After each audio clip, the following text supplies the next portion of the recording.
मेरे प्यारे विद्वान साथियों, मैं नीरज कुमार विश्वास आपके अपने YouTube channel Neeraj sir Katihar में आपका स्वागत है। आज हम बात करने वाले हैं पैरामेडिकल ITI के इम्पोर्टेंट क्वेश्चन पर। चलिए समय नहीं गंवाते हुए क्वेश्चन पर बात करते हैं। चलिए पहला क्वेश्चन कह रहा है आपका लोलक का आवर्तकाल निर्भर करता है। कहने का मतलब कोई भी चीज़ अगर कहेगा वह किस पर डिपेंड करता है, तो सबसे पहले आपके दिमाग में उस से रिलेटेड फार्मूला याद होना चाहिए। जैसे लोलक का आवर्तकाल, तो फार्मूला होता है T √2π√L/G होता है। L/G होता है, या G गुरुत्वीय त्वरण है, L लंबाई है। कहने का मतलब लंबाई पर निर्भर करेगा और गुरुत्वीय त्वरण पर भी निर्भर करेगा। ठीक है, ये दोनों पर निर्भर करेगा। ठीक है, तो चलिए यहाँ पर कहते हैं उस स्थान के G पर। ठीक, बिल्कुल राइट आंसर है G। अब G का मान की बात करें, G का मान जो होता है 9.8 न्यूटन, पृथ्वी की सतह पर 9.8 मीटर पर सेकेंड स्क्वायर होता है G का मान। ठीक है, तो चलिए नेक्स्ट क्वेश्चन की बात करते हैं। 2 नंबर क्वेश्चन कहता है किसी धातु पर विशिष्ट प्रतिरोध जो है आपका इतना है। ठीक है, विशिष्ट प्रतिरोध R का मान दिया हुआ है और कह रहा है उस धातु विशिष्ट प्रतिरोध करने मतलब रॉ का मान दिया हुआ, रॉ का मान दिया हुआ है। ठीक है, उस धातु के 1 मीटर लंबे तार में, ठीक है, 1 मिली व्यास वाले कितने तार का प्रतिरोध, तो सूत्र होता है रॉ R बराबर रॉ इंटू L/A। इस सूत्र पर लगाइएगा, R बराबर रॉ इंटू L/A। तो यहाँ पर रॉ का अपने मान निकल जाएगा। क्या मांग रहा है, प्रतिरोध मान रहा है, R अपने मान निकल जाएगा। ठीक है, तो चलिए नेक्स्ट क्वेश्चन।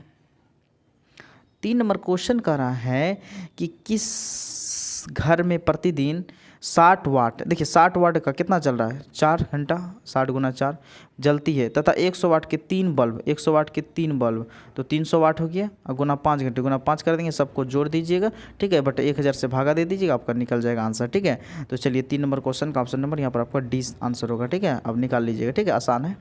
चलिए नेक्स्ट क्वेश्चन। 4 नंबर क्वेश्चन कर रहा है 0 डिग्री से 50 डिग्री सेल्सियस ग्राम बर्फ फिर 20 डिग्री सेल्सियस से 50 डिग्री सेल्सियस जल में मिला दी जाती है तथा मिश्रण को थोड़ा सा हिला दिया जाता है, तो मिश्रण का ताप क्या होता है, बस 0 डिग्री सेल्सियस ही रहेगा। तो 4 नंबर क्वेश्चन का ऑप्शन नंबर यहाँ पर आपका एक करेक्ट आंसर है। ठीक है, तो चलिए नेक्स्ट क्वेश्चन की बात करते हैं। 5 नंबर क्वेश्चन कहता है रेल की पटरियों के उत्तरोत्तर खंडों के बीच जगह छोड़ी जाती है, क्यों? यानी कि रेल की पटरियों पर जो है बीच में जगह क्यों छोड़ी जाती है, तो इसीलिए छोड़ी जाती है पटरी उष्मा जब भी चलती है, तो कहने का मतलब है काफ़ी वह जो क्या होती है, हीट हो जाती है, जिसके कारण उसमें प्रसार ना हो जाए, इसीलिए इससे पटरियों को उसमें प्रसार के लिए ताकि फैल ना जाए। ठीक है, इसीलिए जो है बीच में जगह छोड़ी जाती है। चलिए नेक्स्ट क्वेश्चन की बात करते हैं। 5 नंबर क्वेश्चन का पानी का घनत्व अधिक होता है, कितना डिग्री सेल्सियस पर पानी का घनत्व अधिकतम होता है, तो यहाँ 6 नंबर क्वेश्चन कर रहा है 32 डिग्री सेल्सियस पर पानी का घनत्व अधिक होगा, यदि उसका ताप 32 डिग्री सेल्सियस हो जाए तो वह अधिक होगा। चलिए नेक्स्ट क्वेश्चन की अगर हम बात करते हैं।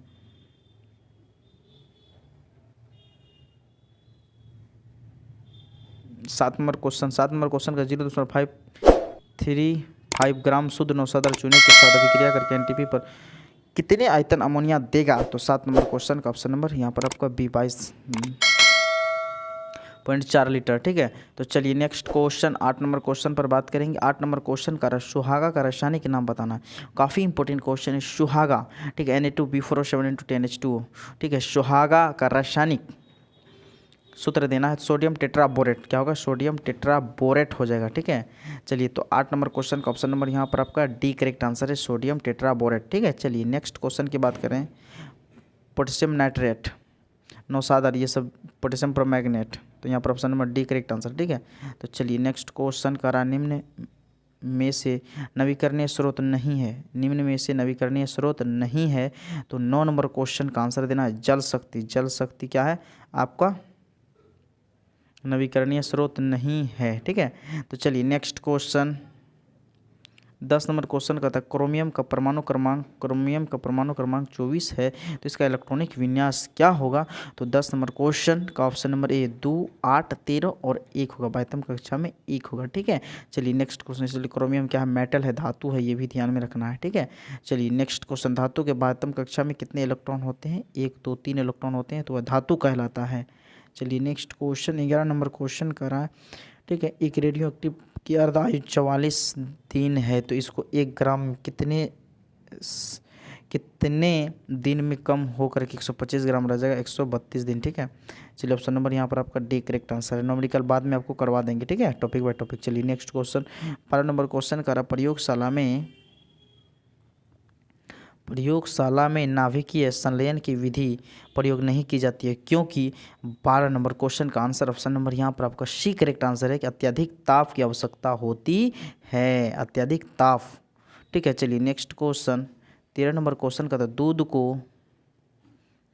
को देर तक फटने से रोकने के लिए उसमें उचित मात्रा में क्या मिलाते हैं। जैसे एक ग्वाला जो दूध देता है तो उस दूध नहीं फटे तो उसमें बेकिंग सोडा मिला दिया जाता है। क्या मिला देते हैं? बेकिंग सोडा, जिसका सूत्र होता है NaHCO3।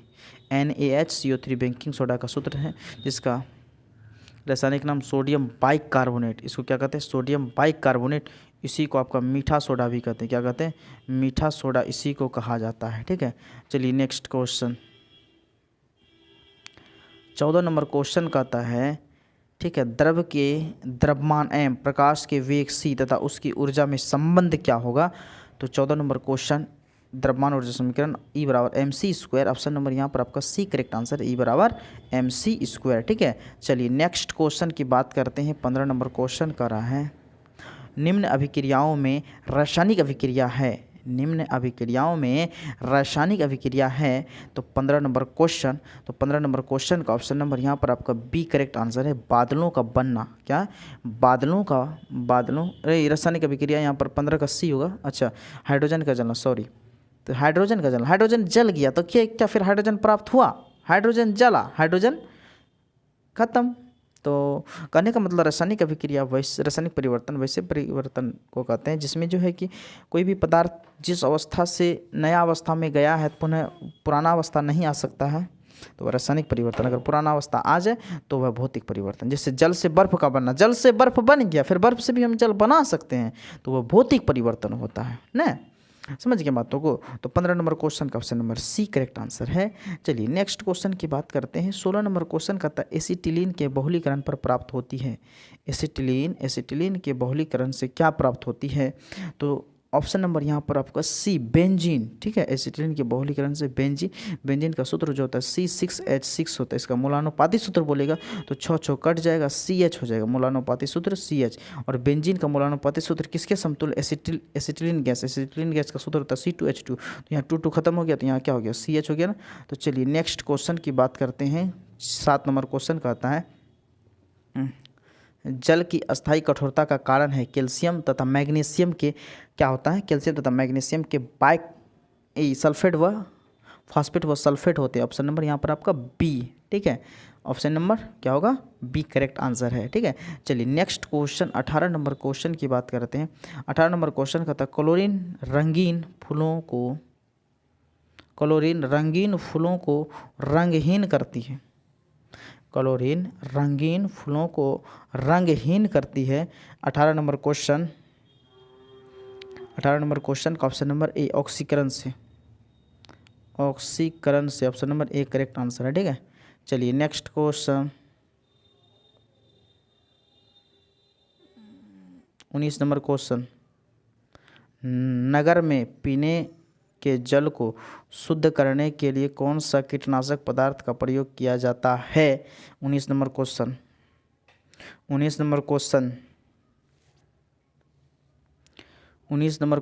का option number B correct answer है। ठीक है, विरिंचक चूर्ण अथवा क्लोरीन जल। ठीक है, चलिए नेक्स्ट क्वेश्चन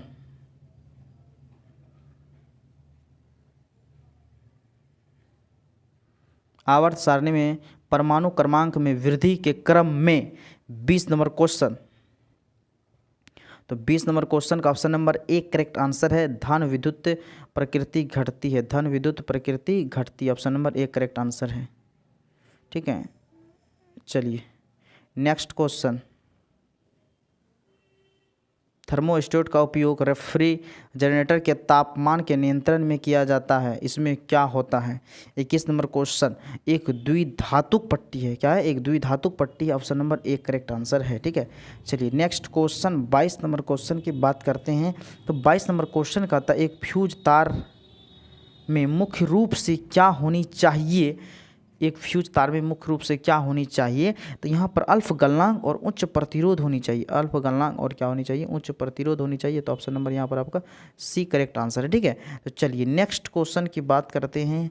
23 नंबर क्वेश्चन कह रहा है एक सामान्य नेत्र के लिए सुस्पष्ट दृश्य की न्यूनतम दूरी कितना होनी चाहिए, 25 सेंटीमीटर होनी चाहिए। कितना, 25 सेंटीमीटर होनी चाहिए। और अधिकतम दूरी कितना होनी चाहिए, तो अधिकतम दूरी अनंत होनी चाहिए। ठीक है, समझ गए बातों को। तो चलिए नेक्स्ट क्वेश्चन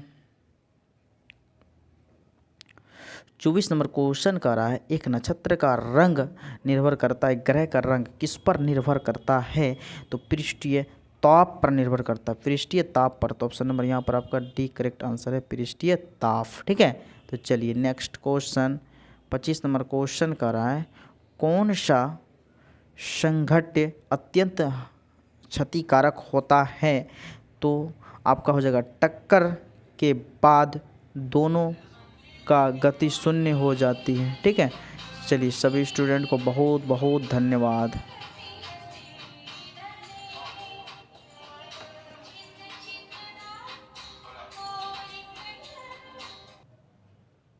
अगर वीडियो बढ़िया लगा होगा तो अपने मित्रों दोस्तों के साथ अवश्य साझा करेंगे। ठीक है, अगर जो चैनल पर पहली बार आए हैं कृपया करके चैनल को अवश्य सब्सक्राइब कर दें। अगर आपको लगता है कि और कुछ इसमें इंक्लूड होना चाहिए तो आप हमें कमेंट बॉक्स में अवश्य कमेंट कर सकते हैं, अपनी राय दे सकते हैं। और जो भी पैरामेडिकल संबंधित जो भी सूचना लेना है तो आप कमेंट अवश्य कर सकते हैं। चलिए बहुत बहुत धन्यवाद मेरे प्यारे स्टूडेंट को।